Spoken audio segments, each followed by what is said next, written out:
Bismillahirrahmanirrahim. Assalamualaikum warahmatullahi wabarakatuh. Alhamdulillah. Allahumma ati nafsi taqwaha wa zakkiha anta khairu man zakkaha anta waliyuha wa maulaha. Amma ba'du. Alhamdulillah, ikhwatul iman, ikhwatu fid din, a'azakumullah wa uhibbukum fillah. Alhamdulillah, semua alhamdulillah. Salam rindu dan salam sayang kepada semua sahabat-sahabat yang saya kenali, di mana pun antum berada. Tak kira sama ada di Pulau Pinang ke, dalam pulau ke, seberang ke, di mana ke, di Kulim ke, di Pematang Pauh ke, yang mengenal diri saya, di Bagan ke, di Kepala Batas ke. Semoga Allah merahmati kita dunia sampai akhirat. Tidak ada yang dapat memisahkan kita. Apabila kita mengadakan hubungan kerana Allah Ta'ala, maka tidak ada benda boleh memisahkan kita. Melainkan bila kita terpisah, apabila kerana Allah itu hilang, maka akan terpisahlah kita. Maka banyak pertalian yang dijalankan bukan kerana Allah, dia tak boleh bertahan lama. Maka salah satu daripada kemanisan iman dalam hadis Anas bin Malik riwayat Bukhari dan Muslim, iaitu apabila seseorang itu menyayangi saudaranya, tidak ada lain sebab melainkan hanya kerana Allah.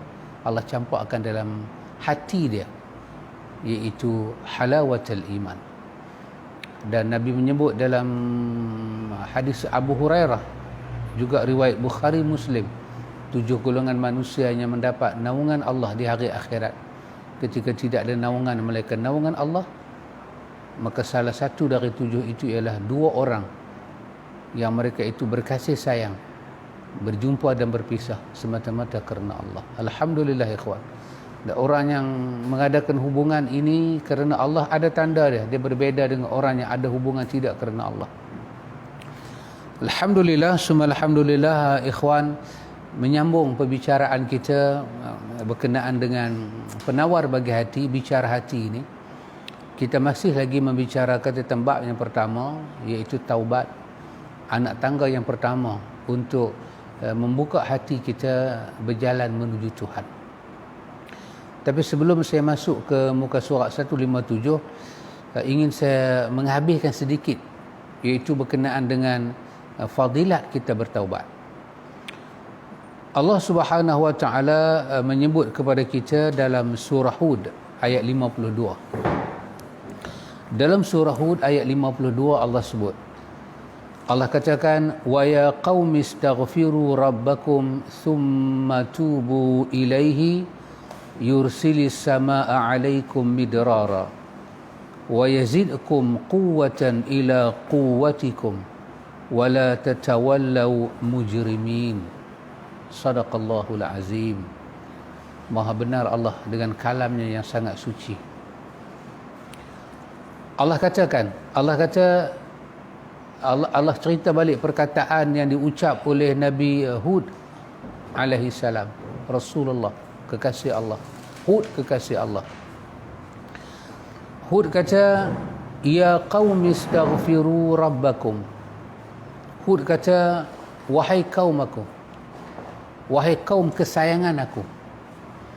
Ini satu benda kita belajar ikhwan. Ya qaumi, ya itu memberi penghormatan kepada yang diseru, yang dipanggil dengan penuh kasih sayang. Wahai kaum kesayanganku.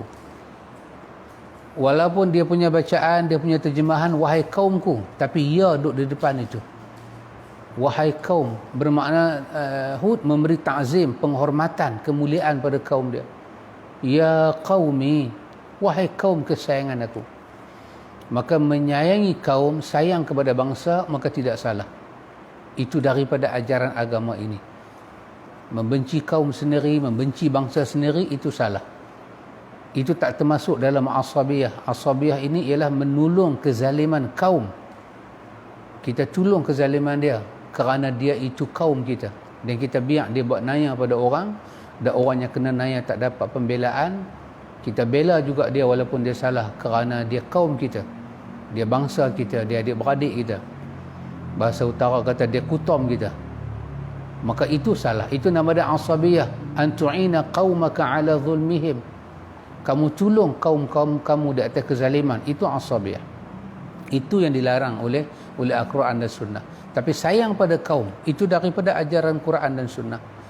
Ya qaumi, Nabi Hud kata, wahai kaumku, istaghfiru rabbakum.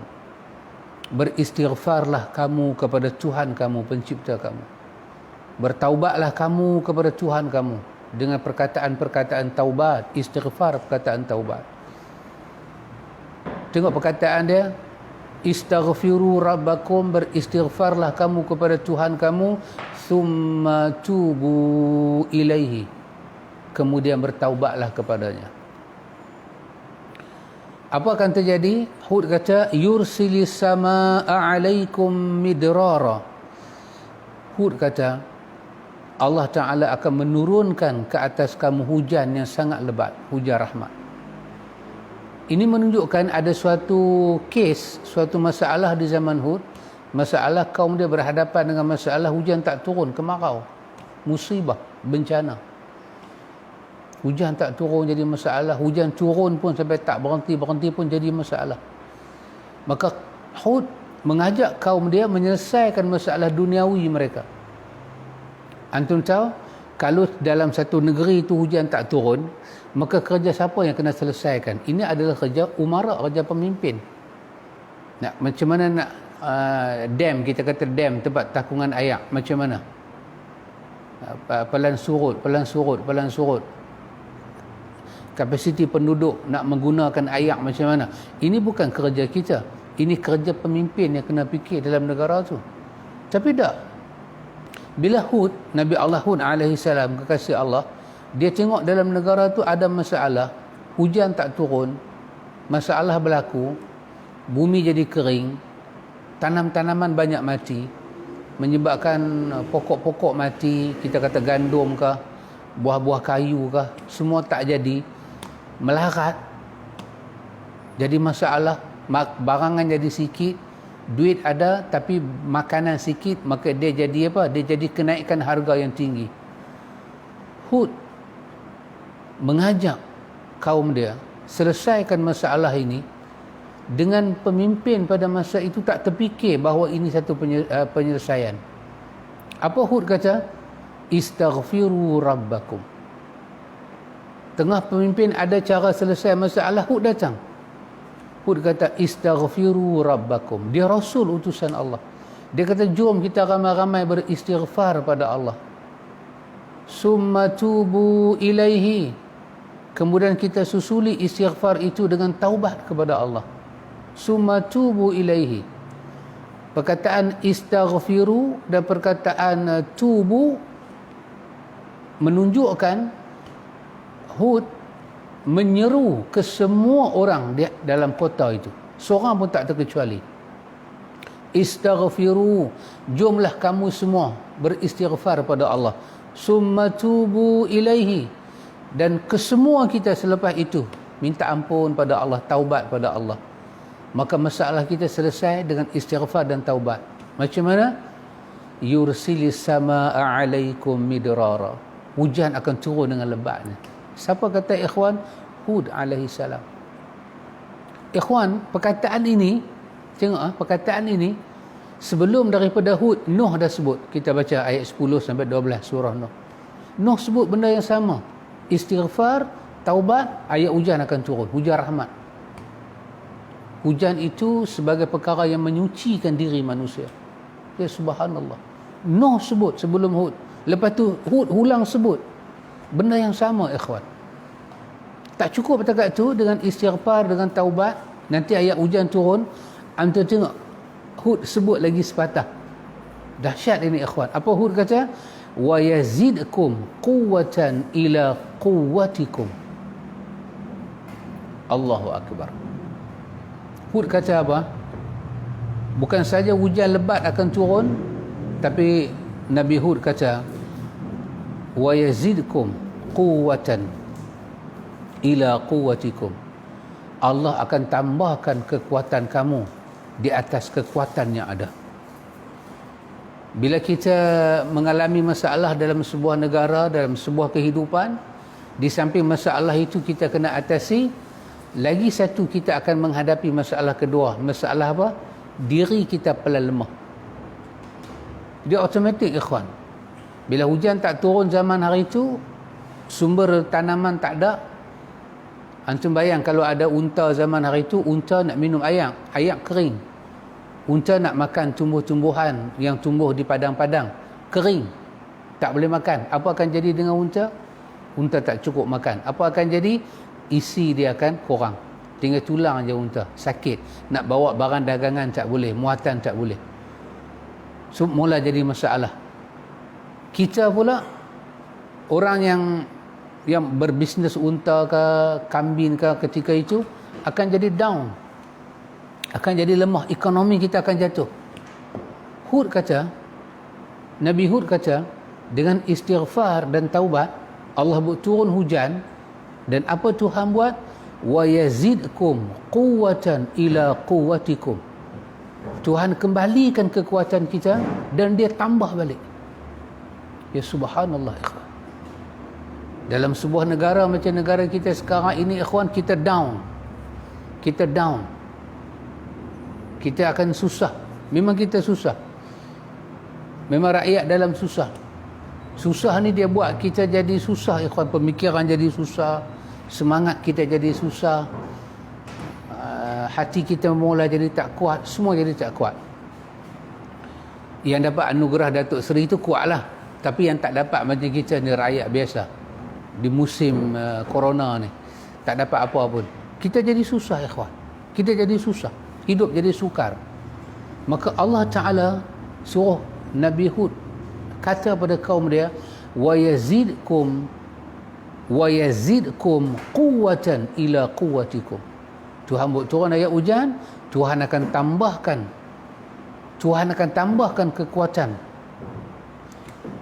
kekuatan kamu yang ada, Tuhan akan bagi, Tuhan akan tambah lagi kekuatan kepada kekuatan kamu. Lepas tu ada tengok ucapan dia, wala tatawallau mujrimin, dan janganlah sekali-kali kamu berpaling daripada seruan ini. Seruan apa? Seruan istighfar dan taubat. Seruan istighfar dan taubat untuk memulih balik kehidupan kamu. Dan janganlah kamu berpaling daripada seruan ini. Kamu tinggal benda ini, kamu tinggal istighfar, kamu tinggal taubat, sedangkan kamu dalam kesusahan, mujrimin. Kamu jadi orang yang bukan kembali pada Allah, tapi kamu jadi orang yang berbuat dosa makin banyak. Jangan kata Hud. Ikhwan, daripada ayat ini, Hud 52, imam yang kita kasihi, Al-Hafiz Imam Ibn Kathir, dia kata, apa dia kata? Dia kata, Nabi Hud alaihi salam berdakwah dan kaum dia ada masalah. Ibn Kathir kata, Nabi Hud alaihi salam, dia minta pada kaum dia beristighfar dan kemudiannya mengajak kaum dia bertaubat pada Allah. Istighfar supaya dosa yang telah mereka lakukan Allah ampun, bertaubat kepada Allah bagi menghadapi masa depan. Ibn Kathir kata, istighfar menghadapi ketelajakan kita dalam hidup. Kenapa Allah hukum kita lah? Kerana tahun sudah kita dah terlajak dah. Maka dengan istighfar yang mana kita dah buat sebelum ni tersalah, yang Tuhan hukum kita sekarang, dengan istighfar sekarang Tuhan padam, maka hukuman Tuhan itu akan diangkat. Taubat Ibn Kathir kata, untuk menghadapi kehidupan yang akan datang. Rupanya istighfar dia menyuci hidup kita lah ni, dan dia pelindung hidup kita masa depan. Itu yang ada dalam perkataan istighfar dan taubat. Kalau hari ni kita istighfar, hari ni kita taubat, hidup kita 20 tahun akan datang Allah jaga. Hari ni kita taubat, hari ni kita istighfar, 20 tahun yang silam kita salah, Allah ampun. Allah angkat hukuman dia. Hujan turun balik, kekuatan datang balik. Yang kita baca dalam surah apa? Dalam surah Nuh hari itu. Allah bagi balik anak-anak, Allah bagi balik harta benda, tanam-tanaman, sungai-sungai. Allah bagi balik. Kenapa dia bagi balik?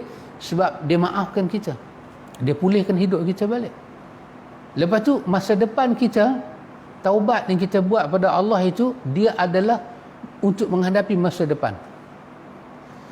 Ibnu Katsir kata, barang siapa memiliki dua sifat ni yang ada dalam surah Hud ini, iaitu sifat istighfar, mau taubat.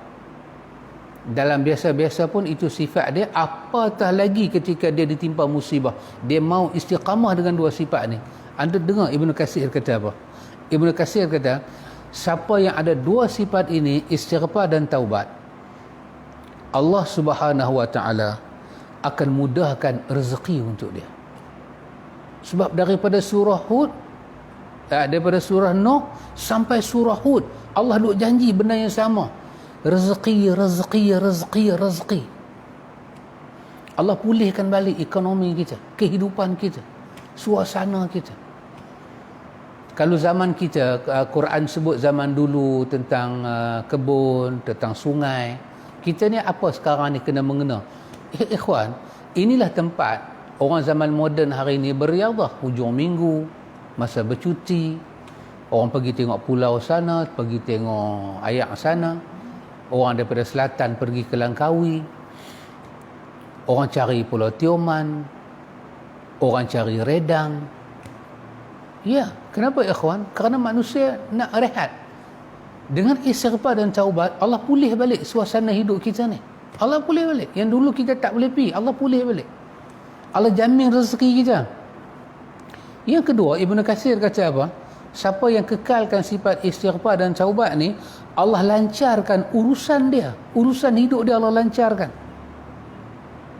Allah bagi senang hidup dia, mudah, urusan dia jadi mudah. Walaupun tadinya dia menghadapi musibah besar, hujan tak turun, ikhwan. Macam mana nak panggil hujan ni?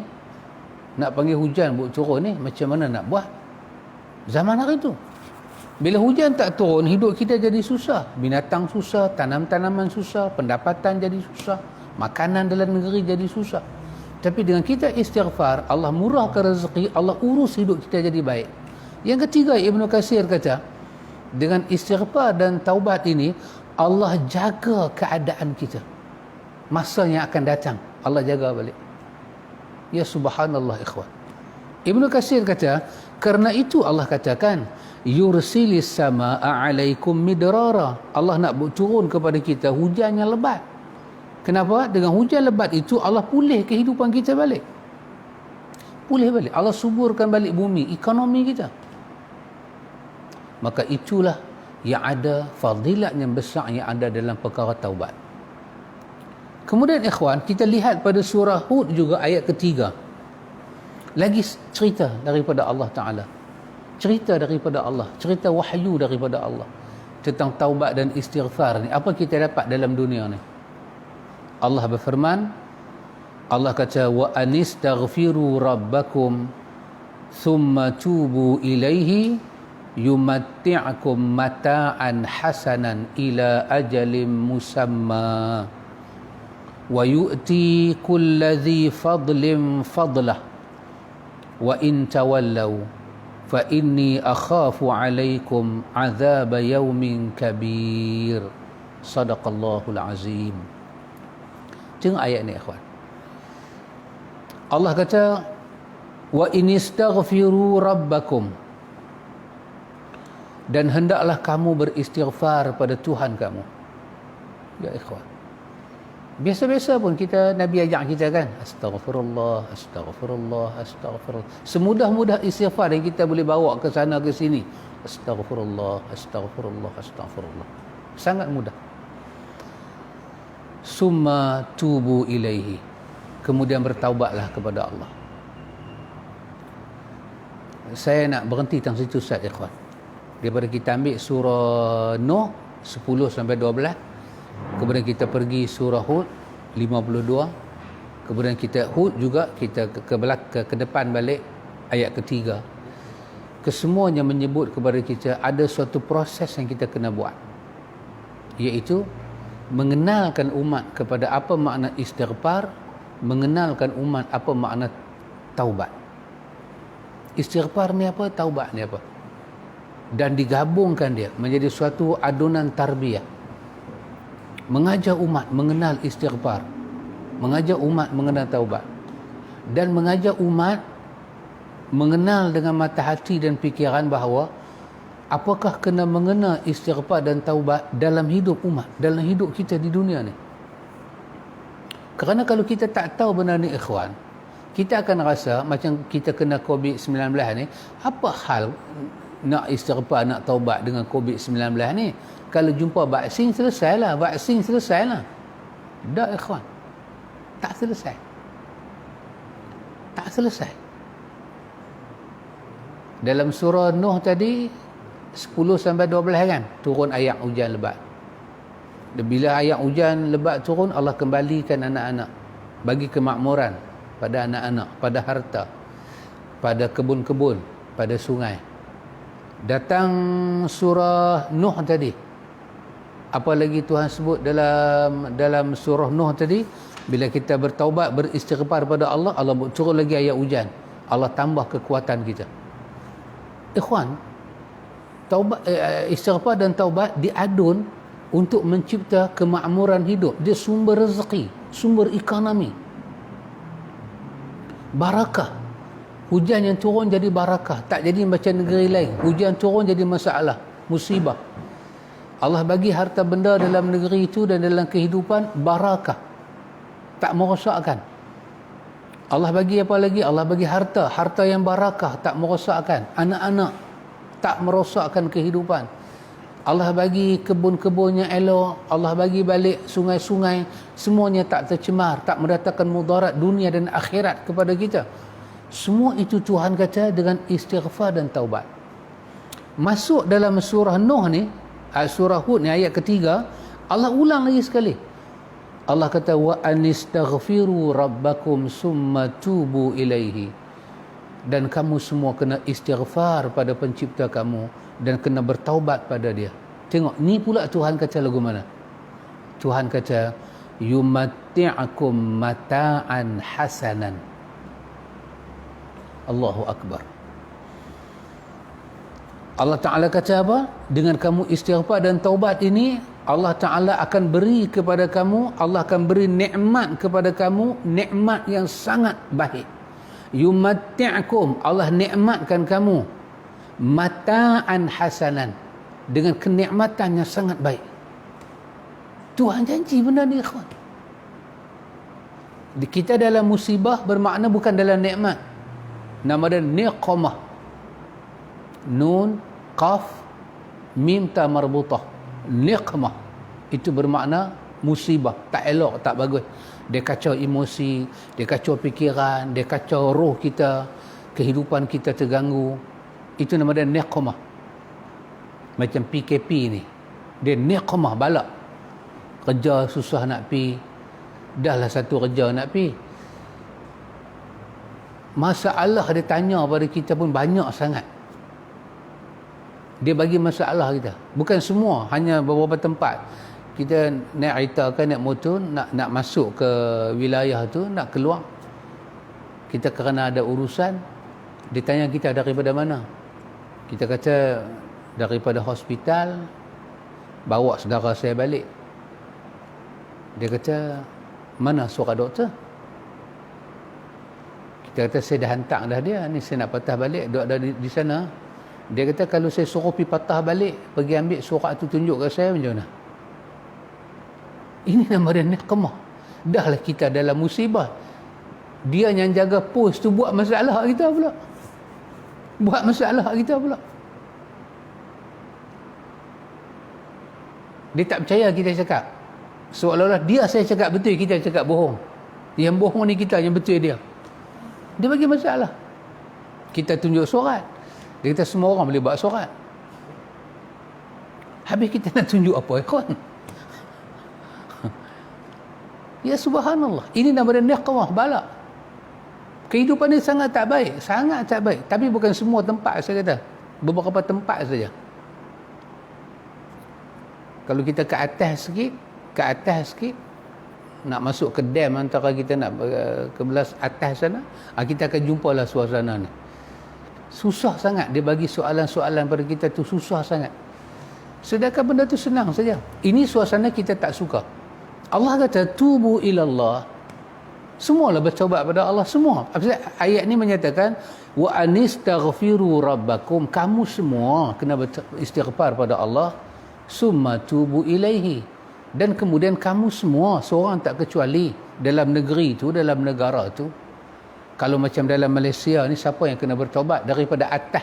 Nombor satu kita ada agung, kita ada raja-raja Melayu, ada sultan-sultan, semua tu kena istighfar dan taubat. Turun kepada prime minister, hak kanan-kanan ni, minister-minister yang ada, timbalan-timbalan yang baru dapat datuk-datuk baru ni, semuanya kena istighfar. Turun ke bawah, parlimen-parlimen, turun ke bawah lagi, don-don, turun ke bawah lagi, pengulu-pengulu ke JKK ke apa, macam-macam duk ada, sampai ke kita orang bawah. Semuanya istighfar pada Allah.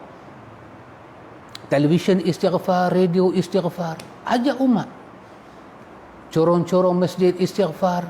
Ajak umat istighfar pada Allah. Istighfar. Sebagaimana kita menguatkuasakan SOP, begitu keras kita, begitu tegas kita, begitu bersungguh-sungguh kita kepada masyarakat kita, maka demikianlah bersungguh-sungguh kita mengajak masyarakat kita beristighfar dan bertaubat kepada Allah. Sungguh-sungguh.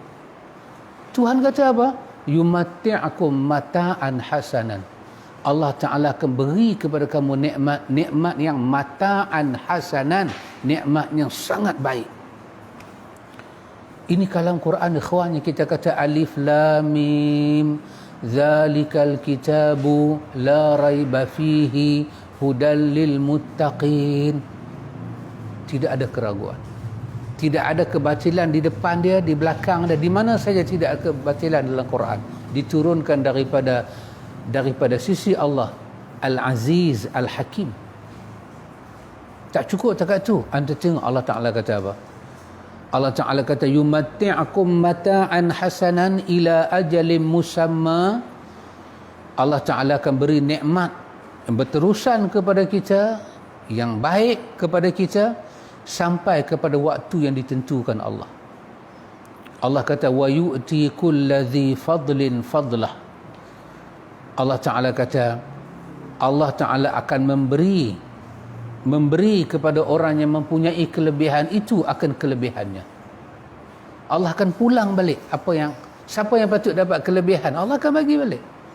Istighfar dan taubat mampu mengangkat orang yang di bawah duduk pada tempat yang sepatutnya dia duduk. Allah Ta'ala kata wa yu'ti, Allah akan memberi kulli dzi fadlin, tiap-tiapnya mempunyai kelebihan, fadlah, akan kelebihannya itu. Allah kata wa in tawallau, tapi kalau kamu semua berpaling, kamu pandang,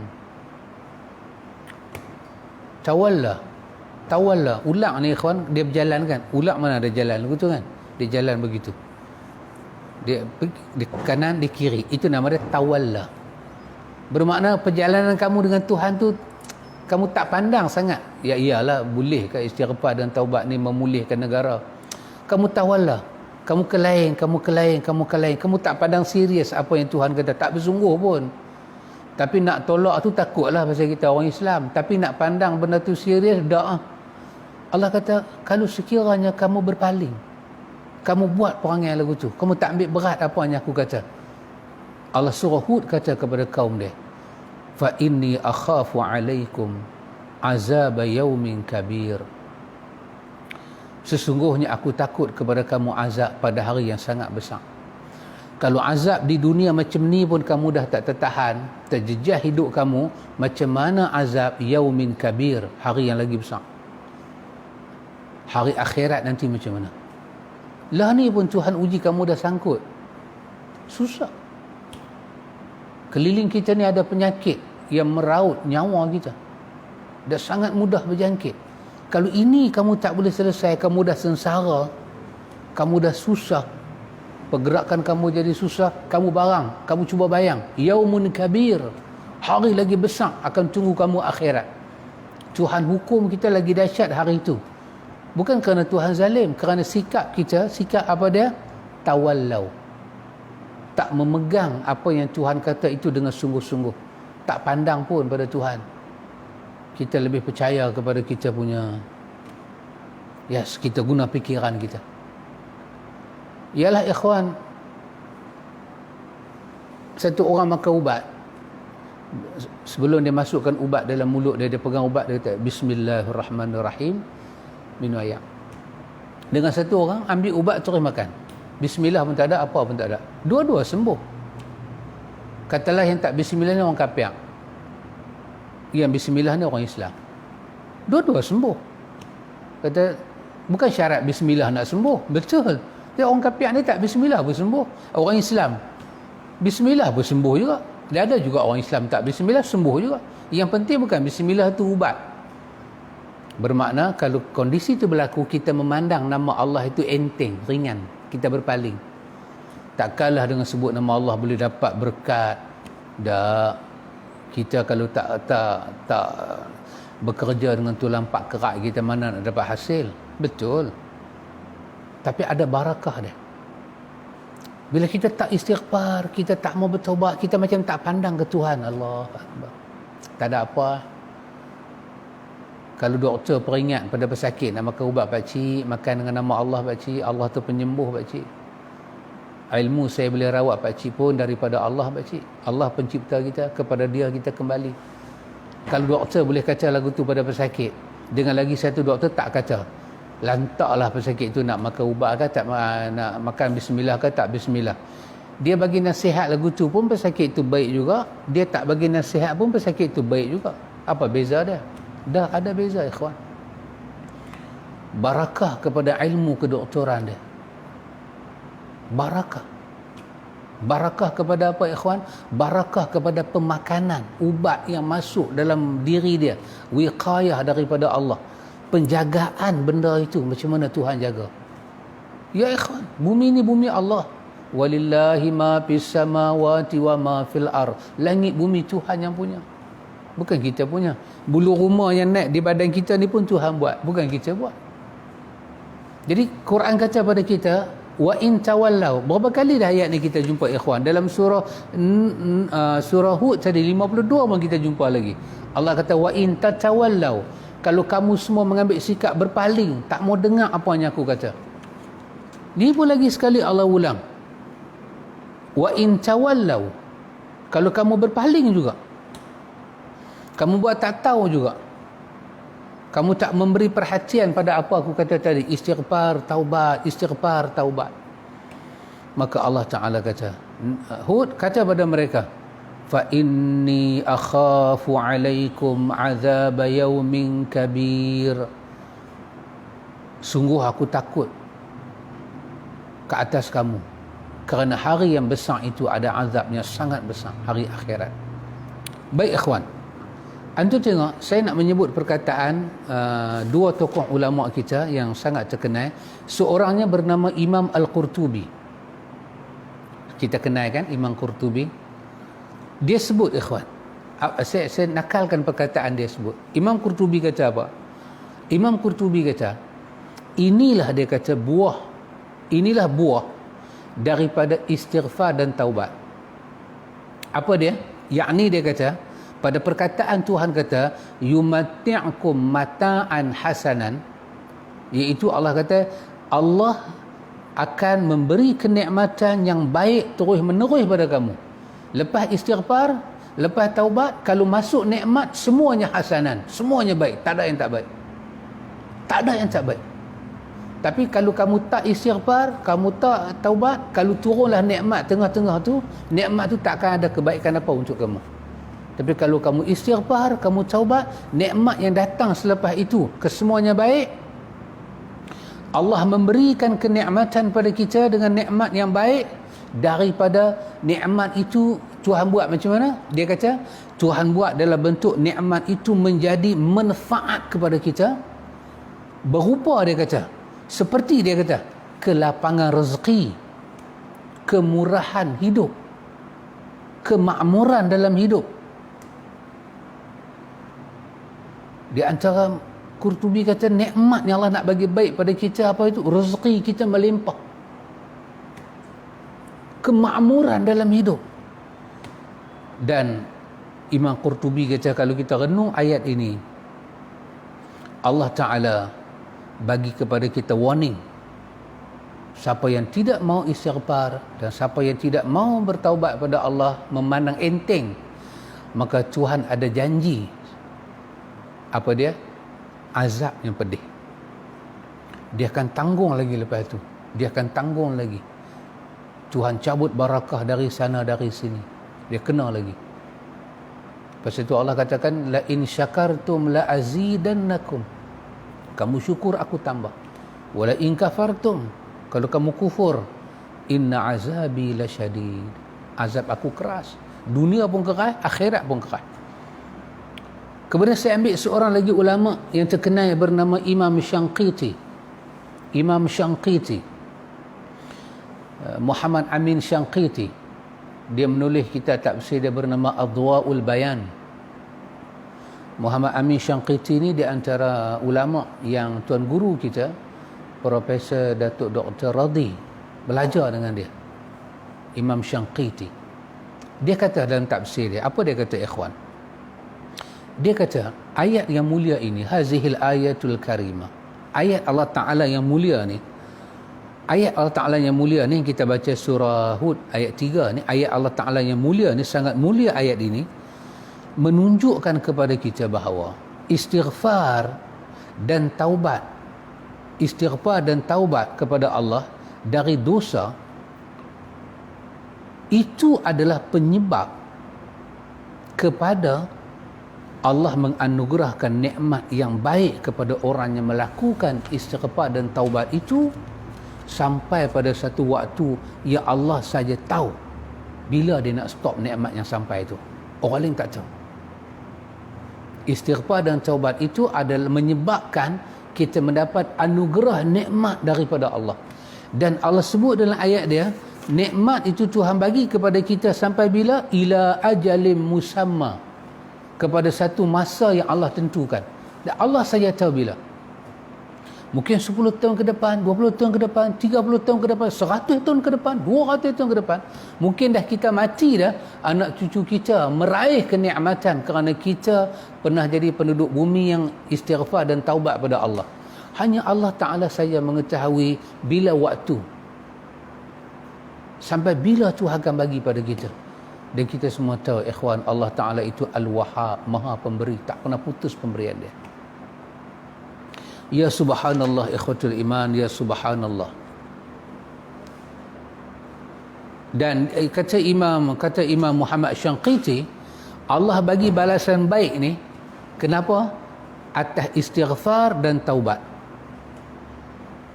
Allah bagi balasan itu kerana istighfar dan taubat. Dan kita tahu istighfar dan taubat itu ada syarat dia.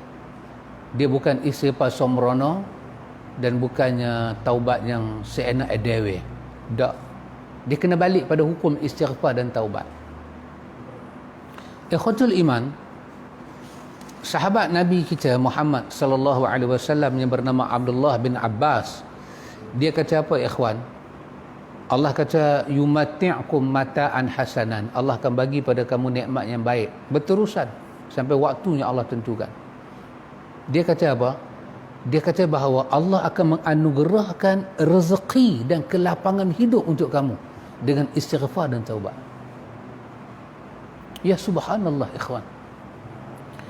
Istighfar ini dan taubat sesuai masa kita tak ada masalah pun sesuai, masa ada masalah lagi sesuai. Kita Muslim, kalau kita tak kembali kepada ajaran kerohanian macam ni yang bersumber daripada Quran dan Sunnah, ke mana kita nak pergi lagi ikhwan? Ke mana kita nak pergi lagi? Dan Nabi kita Muhammad sallallahu alaihi wasallam juga dalam riwayat Abdullah bin Abbas, dia menyebut satu riwayat yang menarik, dan Al-Hafiz Imam An-Nawawi juga meletakkan riwayat ni dalam kitab dia Riyadhus Salihin dalam bab istighfar, iaitu Nabi menyebut tentang man aktsara al-istighfara ja'alallahu lahu min kulli hammin faraja wa min kulli dhiqin makhraja wa razaqahu min haitsu la yahtasib. Ini diriwayatkan daripada Imam Ahmad, Abi Dawud, Ibnu Majah, Al-Hakim. Kemudian ulama ada sedikit penilaian kepada hadis ini. Sebahagian menyatakan dhaif, dan sebahagian menyatakan hasan. Tapi makna hadis ni baik. Kata Abdullah bin Abbas, man aktsara al-istighfara, barang siapa perbanyakkan istighfar. Perbanyak ni boleh juga dengan makna kita kata man lazimal istighfar, siapa melazimkan istighfar. Dia biasa lidah dia istighfar. Dia rasa suasana ni dia kena istighfar pada Allah, dia istighfar. Siapa yang membiasakan diri dia dengan istighfar. Kita tak habis korang Nabi beristighfar 70 kali, 100 kali, tak membebankan. Sehingga kan kerja kita dengan istighfar tak kacau pun kerja kita, ikhwan. Tak kacau pun. Nanti kita akan tengok dalam bab taubat bagaimana istighfar. Itu kita masuk nanti. Tapi ini kita ke sini dulu. Siapa yang membiasakan diri dia dengan istighfar, ja'alallahu lahu min kulli hammin faraja. Allah Ta'ala akan jadikan setiap kebimbangan dia itu jalan keluar. Hammin, apalah, bimbang, risau, gelisah, sedih, ya. Faraja, ada jalan keluar. Farij, Tuhan keluarkan dia dengan apa? Istighfar. Lepas tu, wa min kulli dhiqin makhraja, daripada setiap kesempitan itu, makhraja, Tuhan lepaskan dia, Tuhan keluarkan dia daripada dhiq, kesempitan. Tadi daripada kerisauan, risau melibatkan hati, dhiq melibatkan fizikal. Wa razaqahu min haitsu la yahtasib, dan dengan istighfar itu Allah bagi rezeki pada dia daripada sumber yang dia tidak sangka-sangka. Allahu akbar, ikhwan. Maka saya kata ikhwan, sejujurnya istighfar dan taubat boleh atau tidak merawat masalah yang sedang kita hadapi dalam negara ini. Sejujurnya ikhwan, kita bercakap di atas qalbun salim, hati seorang mukmin, bicara hati mukmin pada Allah. Kecuali kalau kita buang hati kita beriman pada Allah, susahlah nak cakap. Tapi kita ni masih ada iman ikhwan, walaupun ganja kena, syabu kena, rokok tak tinggal, iman tu ada lagi ikhwan, ada lagi. Saya pernah tengok kampung saya dulu, seorang bahasa kampung lah saya pakai, bahasa kampung dia kata tekpit. Saya tak terjemah lah, saya pakai bahasa kampung. Dia dengar azan, masa tu dia jenis cucuk kan. Dia ikat kejap bagi orang naik, dia cucuk. Kita pergi klinik, doktor duk cucuk 3-4 kali, lebam tangan, dia cucuk sekali je ikhwan. Saya tengok dia sure tau, sure satu macamnya sure. Dia dengar orang bang, dia jawab. Itu best. Dia jawab walaupun dia sure lagu tu. Masa tu orang bang, Allahu akbar, mata tu angkat tak angkat sama banyak, dia tahu, dia jawab Allahu akbar, dia jawab sekali dia lewat, lepas tu dia habis lah. Tapi dia tahu, maknanya dia ada iman, masih ada iman. Kita percayalah kepada Allah, yakinlah kepada Allah. 6 rukun iman. Bila Jibril tanya pada Nabi, apa dia rukun iman? Nabi habaq satu persatu. Nabi letaknya mula sekali. Antu'minu billah, beriman sungguh kamu kepada Allah. Ya ikhwan, sekarang yang kata benda ni, istighfar, taubat, jalan penyelesaian. Macam mana kita nak menggarapkan, nak menjanakan hal ini dalam tempoh kita dalam perkara ini ikhwan? Macam mana nak buat? Saya fikir ikhwan, tidaklah sejauh itu saya berbincang, kerana dalam negara ini kita banyak cerdik pandai yang boleh menyusun, yang boleh membentangkan. Tapi sampai hari ini ikhwan, kenapa bijak pandai kita dalam orang-orang beragama, orang-orang yang menguruskan negara ini, langsung tak cenderung hati ke sini? Macam mana nak menguruskan? Macam mana kita nak buat supaya dalam tempoh macam ni, sebahagian orang saja pergi semayang, sebahagian tak pergi semayang, tapi kesemuanya mendapat manfaat.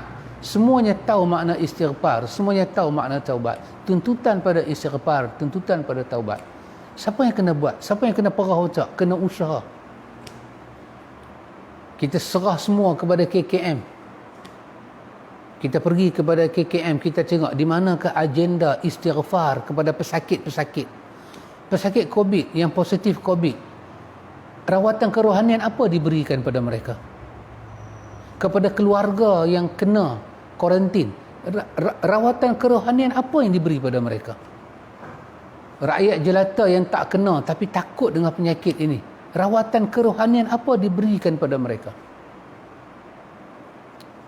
Apa yang kita buat, ikhwan?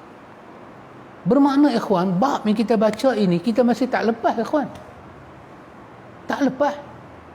Kita tak dapat merasakan hasil daripada kita beristighfar kepada Allah. Sekian lama kita beristighfar.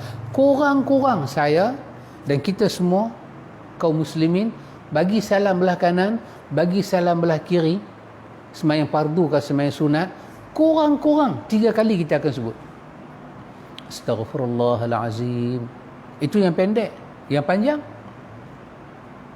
Astaghfirullahalazim, Astaghfirullahalazim.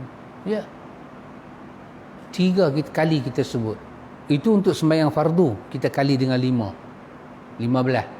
Itu sembahyang sunat lagi, ba'diyah, qabliyah lagi, 3 kali lagi sebut. Sampai hari ini puluh tahun, bila kita dalam susah, istighfar itu tidak menjelma membantu kita. Saya rasa bukan saya, bukan kita rakyat jelata, pemimpin atasan, kesemuanya salat, kesemuanya istighfar. Di mana istighfar kita pergi selama ni, ikhwan? Bila kita dalam susah, istighfar itu tak mampu menjelma, menyelamatkan kerohanian kita, memberi panduan kepada kerohanian kita. Ini menunjukkan, ikhwan, selama ini kita tidak mengambil serius.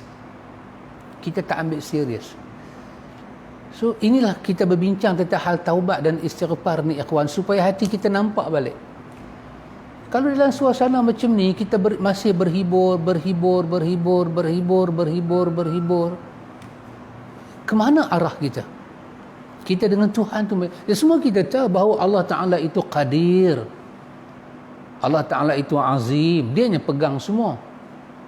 Tapi cukupkah kalau satu ustaz dia tahu benda ni, dia hanya duduk di rumah dia dengan anak bini dia, dia saja beristighfar dengan anak bini dia, jiran sebelah dia pun tak tahu, kawan-kawan pun tak tahu, murid-murid dia yang ramai pun dia tak ajak. Ya subhanallah. Dan tu bayang kadang-kadang dalam suasana macam ni, kita ambil lah tokoh-tokoh yang ada pengikut ramai-ramai. Bila datang COVID, dia pun tutup kitab. Habis murid-murid dia pun tak dapat manfaat apa dah. Bila pula nak tunggu buka kitab, nak tunggu balik asal? Bila, ikhwan?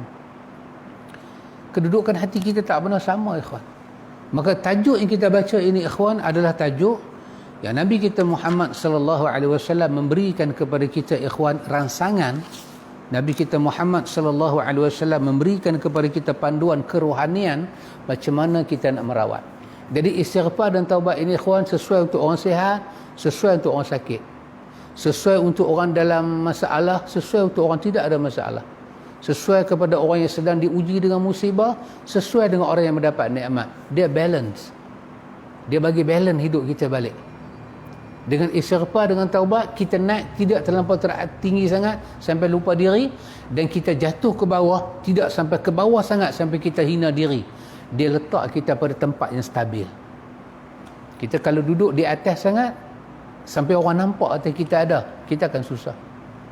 Kalau kita turun sampai ke bawah sampai orang tak sedar kata kita ada, itu pun akan menyusahkan kita. Kita sepatutnya duduk di tempat yang patut kita duduk, tidak di atas, tidak di bawah, tapi kita ada. Istighfar dan taubat, dia bawa kita ke sini, ikhwan. Dan antum tengok, ikhwan, Allah Subhanahu wa taala pada surah An-Nur ayat 31, Allah sebut, Allah kata, tubu ilallahi jami'a ayyuhal mu'minun la'allakum tuflihun. Allah kata, dan bertaubatlah kamu kepada Allah kesemuanya, wahai orang-orang yang beriman, semoga kamu beruntung, berjaya, bahagia. Antum tengok, saya dalam episod ni nak mengajak sahabat-sahabat kira. Kita kata, kita boleh kira Berapakah manfaat duniawi kita dapat dengan istighfar dan taubat? 31 surah An-Nur kata, tubu ilallahi jami'a ayyuhal mu'minun la'allakum tuflihun. Bertaubatlah kamu kepada Allah kesemuanya wahai orang-orang yang ada iman, semoga kamu tuflihun, sukses. Saya terjemahkan tuflihun dengan makna kata apa? Kamu bahagia, kamu dapat damai, kesuksesan jiwa tu kamu dapat. Baik, kita ambil balik daripada Nuh, surah Nuh ayat 10 sampai 12. Kita ambil balik Hud 50 dan kita ambil balik Hud ayat 3 dan Nur, surah An-Nur ayat 31. Kita kumpul balik. Fadilat dunia kita dapat apa dengan istighfar? Satu, kena tahu kondisi istighfar dan bertaubat apa dia? Salah satunya ialah dalam kondisi kita bermasalah. Situasi kita, situation kita betul-betul dalam problem. Maka antum agree ke tidak dengan saya bahawa dalam konteks negara kita, kita ada masalah sekarang? Baik, itu kita cari persetujuan dulu. 2, kalau istighfar dan taubat itu sesuai untuk dalam bermasalah, maka sesuai ke tidak sesuai, istighfar dan taubat kita apply masuk dalam hidup, dalam suasana ini. Apa kita dapat? Ambil An-Nuh, surah Nuh. Bila zaman Nabi Nuh ada masalah apa? Hujan tak turun, harta benda rosak, tanaman-tanaman rosak, anak pinak tak menjadi, kebun-kebun rosak. Nabi Nuh suruh istighfar. Maka untuk apa? Ayat hujan turun dengan lebatnya. 1, Tuhan banyakkan harta benda balik. 2, Tuhan kembalikan ekonomi kita balik. 2, 3, anak-anak kita Tuhan elokkan balik. 4, tanam-tanaman kita, kebun-kebun kita Tuhan pulihkan balik. 5, sungai-sungai kita, tempat kita beriadah tu Tuhan elokkan balik. 5, itu dalam surah Nuh. Kita masuk kepada surah Hud. Dalam surah Hud yang kita baca pada ayat yang ke-52 itu, Allah Ta'ala guna lagi satu. Allah sebut berapa dalam surah Hud? Allah kata istighfar, taubat. Allah ulang balik, ayat hujan akan turun dengan lebat. Tadi 5. Ni kira 6, tapi kita tak kira lah 6 pasal sebutan dia sama kan. Allah ulang balik, ayat hujan akan turun. Penyebutan ayat hujan akan turun, ikhwan, untuk zaman silam sangat-sangat dahsyat, ikhwan. Kerana bumi Arab mengharapkan air. Dia bukan macam kita keliling dengan laut. Lepas tu dalam tanah kita tanam apa jadi, dia pada, ikhwan. Turun rahmat daripada langit, turun ke bawah. Lepas tu Tuhan kata apa dia? Kita ambil 5 kan. Kita ambil yang ke-6. Apa dia? Allah kata, aku tambah kekuatan kamu kepada kekuatan yang ada. Tuhan pulihkan balik kekuatan kita. Kekuatan jiwa, kekuatan fizikal, kekuatan ekonomi, kekuatan pemikiran, kekuatan keduniaan kita. Allah kembalikan balik. 6. Kan? Kemudian kita pergi kepada surah Hud tadi, ayat 3. Dah 6 dah fadilat dah kita dapat. Dalam surah Hud, Allah tambah lagi satu. Allah kata apa? Dengan istighfar dan taubat, aku bagi kepada kamu nikmat yang sangat baik. Sampai pada masa aku saja tahu bila nikmat itu akan aku bagi. 6, 7. Nikmat Tuhan pulangkan balik pada kita. 8. Allah kata, Allah akan bagi tiap-tiap yang mempunyai kelebihan akan kelebihannya balik. Berapa banyak company-company yang merosot dengan ujian ini? Berapa banyak peniaga-peniaga yang merosot? Mereka itu aset orang yang ada benda, kita kata orang berada. Dengan istighfar dan taubat, Allah kembalikan balik. Ikhwan, berapa kita kira? 7.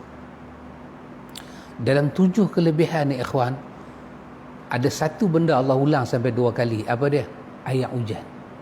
Lain semua Tuhan sebut sekali-sekali je. Kalau kita campur jadi 8 kan? Tapi kita ambil 7.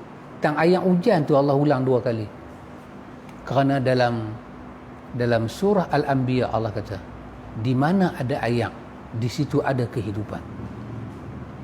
Di mana ada ayam, di situ ada kehidupan. Ya subhanallah ikhwan. Kalau Allah dengan musibah yang berlaku itu Allah sekat ayam, bermakna Allah memang benar-benar nak memusnahkan negeri itu. Tengoklah negeri-negeri yang bila Allah start nak musnahkan dia, Allah stop ayam. Kemudian bala akan turun. Kerana tak ada ayam, musibah akan turun. Penyakit akan naik, bukan-bukan ikhwan. Apa-apa penyakit kita tak kenal pun jadi kenal. Jadi kalau kita hitung balik ikhwan, ayat hujan Tuhan bagi, ayat hujan rahmat pada kita, harta benda Tuhan pulihkan balik ekonomi kita, anak pinak kita elok balik, Allah bagi kepada kita kebun-kebun yang elok balik, tanam-tanaman kita, bisnes-bisnes kita, Allah jaga keindahan alam kita balik. Kemudian Allah Ta'ala kata apa? Dia akan tambah kekuatan kita di atas kekuatan yang ada, dan dia akan bagi setiap orang yang mempunyai kelebihan itu akan kelebihannya. 7 kelebihan itu Tuhan nak bagi dalam dunia kalau kita selesaikan masalah kita dengan istighfar dan taubat. Apa masalah kita ikhwan? Masalah peribadi sekalipun. Ada hal dalam rumah tangga, istighfar taubat. Istighfar taubat. Tak ada duit, istighfar taubat. Istighfar taubat. Kita menega merosot, istighfar taubat pada Allah. Istighfar. Istighfar itu kunci. Bahkan hadis yang kita baca terakhir tadi, apa yang ada dalam hadis itu, siapa yang melazimkan diri dia dengan istighfar, Allah Ta'ala akan angkat susah hati dia, gelisah dia.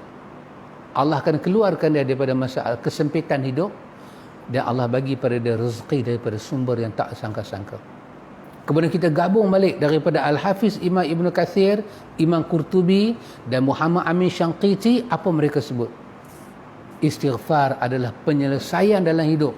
Istighfar adalah jaminan untuk Allah repair balik hidup kita. Nah ikhwan, di ujung tu Tuhan sebut patah. Dalam 3 ayat ni Allah sebut benda yang sama. Kalau kamu tolak tawaran Allah, kamu berpaling, kamu rasa alah tak ada penting sangatlah, apa halah dengan istighfar, biarlah kami selesai dengan masalah kami sendirilah. Kalau kamu tak pandang benda ni penting dan enteng, kamu tak buat perubahan, Allah kata ingat, azab yang menanti kamu lebih berat daripada apa yang sedang kamu tanggung, sama ada dunia maupun akhirat. So soalan timbul, di mana nak start benda ni? Saya boleh start dengan diri saya, keluarga saya, yang lain, masyarakatnya lain, siapa nak ajak? Berapa banyak manusia dalam negara kita ni, siapa nak ajak? Siapa nak ajak? Ya, dalam sebuah negeri siapa nak ajak? Siapa nak start? Macam kita kata kita Muslim, dalam negeri kita, dalam konteks negeri kita, state kita Muslim, siapa nak start? Dalam negeri kita ada gubernur, dalam negeri kita ada esko agama, dalam negeri kita ada majlis agama, kita ada jabatan agama, kita ada jabatan mufti, di bawahnya ada AJK fatwa. Dalam sebuah negeri, siapa nak start benda ni? Orang macam saya nak start. Dalam sebuah negara, di atasnya ada agung, di bawahnya ada raja-raja Melayu, di bawahnya lagi ada mufti, ada menteri agama, di bawahnya lagi. Siapa nak start benda ni ikhwan? Siapa nak start?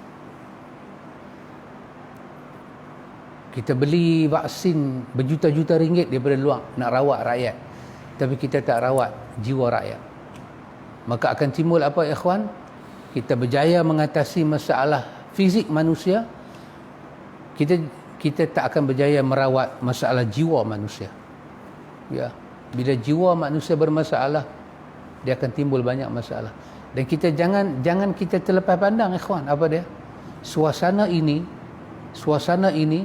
manusia terpecah kepada banyak jenis.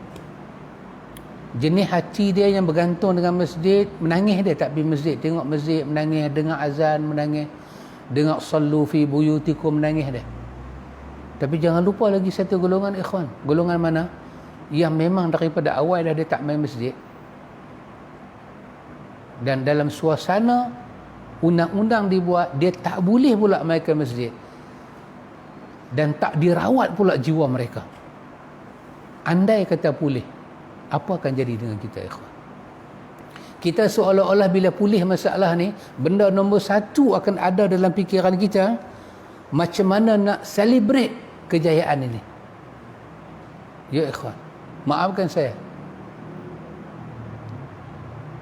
bila dikatakan kita kembali kepada PKPP, orang kita start pergi bercuti lah, ikhwan. Subhanallah, dahsyat. Kenapa, ikhwan? Kerana macam mana nak celebrate? Macam mana kita nak meraihkan? Ya ikhwan, itu yang terjadi. Kenapa benda itu terjadi? Maka orang atas yang menjadi pemimpin, leader kepada negara ni kena fikir. Selama ni kita rawat apa kepada rakyat kita? Jiwa mereka kita rawat? Hati mereka kita rawat? Agama mereka? Tak. Kita tak rawat benda tu, kita rawat benda lain. Berapa banyak orang keluar daripada hospital, dia keluar dengan apa? Orang masuk ke hospital, masuk dengan apa? Ya ikhwan, saya nak kata sepatah pada antum, ikhwan. Antum tahu kelebihan orang di hospital ni? Apa kelebihan dia dalam hadis? Dalam hadis kursi ada, dalam hadis 40 pun ada. Allah tanya satu orang tu, Allah kata, aku sakit, kamu tak main tengok aku ke? Aku sakit. Kawan tu kata, ya Allah, kau Rabbul Alamin, macam mana kau boleh sakit? Macam mana aku nak ziarah kau? Allah kata, aku sakit. Mari tu aku sakit. Aku tak nampak pun hang ziarah aku. Dia kata, Tuhan, macam mana aku nak ziarah hang? Hang Rabbul Alamin, hang mana boleh sakit? Allah kata kat dia, tidakkah saudara hang sakit? Apabila hang ziarah dia, hang dapati aku ada di situ. Itu kelebihan kita ziarah orang sakit. Kita mendapati Allah ada di situ. Rahmat dia jangan kira lah, tentu ada. Jadi antum bayang, orang yang kerja hospital ni, doktor ke, nurse ke, dia pun merawat orang sakit. Dia pun seolah-olah ada dengan Tuhan. Fadilat dia besar, ikhwan. Tapi antum cuba bayang, ada orang besar sebelah kita, besar kebesaran dia. Selama dia duduk sebelah kita dan kita pun tahu dia orang besar, kita tak sebut nama dia seminit pun, agak-agak kita orang macam mana? Saya pernah pergi ceramah dulu dia listkan nama itu. Masa permulaan tu saya kena sebut nama orang ni, nama dia ada lah. Ada yang tak ada wakil, tapi nama dia itu dia nak disebut. Cuba bayang kalau saya tak sebut, dia nilai saya macam mana? Apa pandangan dia kat saya? Aku duk ada di situ, hang tak boleh sebut nama aku. Silat-silat tu dia boleh kata apa? Hang menceramah pun aku yang bayar, hang boleh tak sebut nama aku? Di hospital banyak orang sakit, orang Islam sakit. Allah kata, tidakkah kamu sedang merawat aku? Aku sakit, kamu tak tengok aku? Kalau kamu ziarah orang sakit, kamu dapati aku di situ. Ini orang ziarah orang sakit, bukan urus orang sakit, dia main ziarah je orang sakit. Allah kata, macam dia main ziarah Allah. Cuba bayang orang yang jaga orang sakit, bagaimana fadilat dia. Maka saya katakan, salahkah penyebutan saya ini? Sebutlah nama Allah banyak-banyak di hospital. Letih, ya letih, ikhwan. Tapi sebut nama Allah, syafakallah, la ba'sa tahurun insya-Allah. Mula kita rasa susah. Tapi kalau kita memang dah biasa sebut nama Allah, ikhwan, apa yang susah? Kita paparkan di kata-kata hospital, syafakallah, la ba'sa tahurun, Allah Maha Penyembuh, ya Hafiz, ya Qadir, ya Alim. 99 nama Allah ada. Kita ajak pesakit kita membaca nama Allah. Kita tengok pada tempat-tempat rawatan COVID, pesakit-pesakit Muslim lah khususnya, masa mereka dibuang dengan apa, ikhwan? Susah kan? Kita rawat mereka. Rawat dengan ini yang kita baca ini. Khazanah kerohanian yang memang ada dalam agama kita. Kita perlu ambil dan bawa benda itu, beri kepada umat. Maka Allah akan merahmati kita, ikhwan, dunia dan akhirat. Dan ikhwan, kalau yang ni kita boleh lakukan, ikhwan, antum tahu, ikhwan, apa Nabi sebut kepada kita, ikhwan? Dalam hadis Anas bin Malik, hadis riwayat Muslim, kalau ini kita boleh lakukan, kita kembali istighfar, kembali taubat pada Allah. Kenapa Allah bagi fadilat sebesar tu pada kita?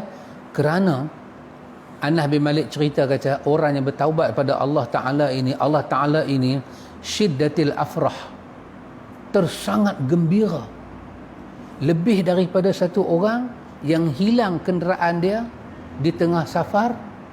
Dia naik unta dengan bekalan makanan semua, dia duduk di pokok rehat, tiba-tiba unta dia hilang dengan bekalan makanan. Dia jaga-jaga hilang, dia punya susah hati, dia punya takut, nangis dia. Yalah, Saharah, ikhwan, nak pergi tahu mana? Dalam letih mencari itu, dia pun rehat sat, terlelap, buka-buka mata, unta dan barang dia tu mai seketui satu pun tak hilang. Dia punya seronok punya, ikhwan, seronok amat-amat sampai dia tersilap cakap. Apa dia kata? Dia kata, Allahumma antar abdi wa ana rabbuk. Pasal apa dia kata lagu tu? Akhta'a min syiddatil farah. Terlampau seronok dia sampai dia terkata, Tuhan, kaulah hamba aku, akulah Tuhan kau. Dia bukan nak kufur, terseronok lebih. Anas bin Malik kata, Nabi kata kat kami, Nabi kata apa dia? Bahawa Allah Ta'ala itu asyaddu farahan bi taubatin abdihi hina yatubu ilaihi. Allah Ta'ala tersangat seronok. Bila Tuhan seronok sangat?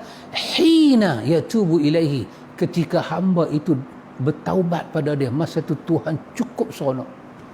Masa kita kata astaghfirullah, masa mulut kita kata, ya Allah tolonglah saya, ya Allah sembuhkan saya, ya Allah pelihara saya, ya Allah jaga saya, ya Allah pulihkan saya, ya Allah bagi kesabaran pada saya, ya Allah tolong saudara-saudara saya kembali padamu, ya Allah saya sebut namamu.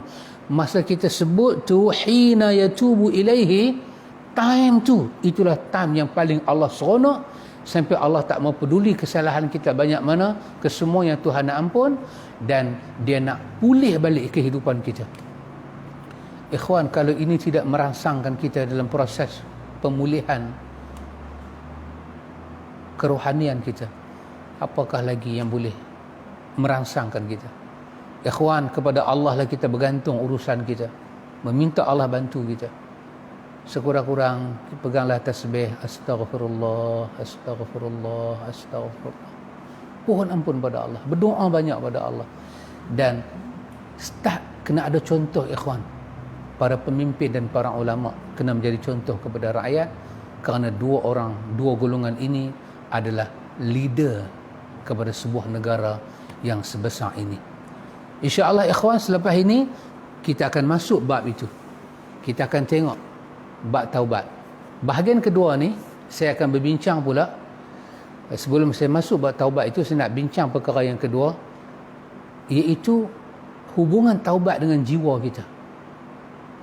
Bila kita bertaubat, apa jadi pada jiwa kita sebenarnya, dan Tuhan nak buat apa pada kita? Apa yang berlaku pada jiwa kita? Lepas tu baru kita tengok macam mana kita nak start jalan bertaubat pada Allah. InsyaAllah, ikhwan, semoga Allah bagi pada kita kesihatan, Allah bagi pada kita masa, Allah bagi kepada kita istiqamah.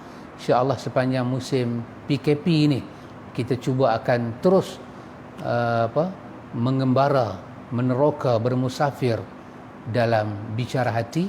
Semoga kita kenal hati kita, kita jumpa hati kita.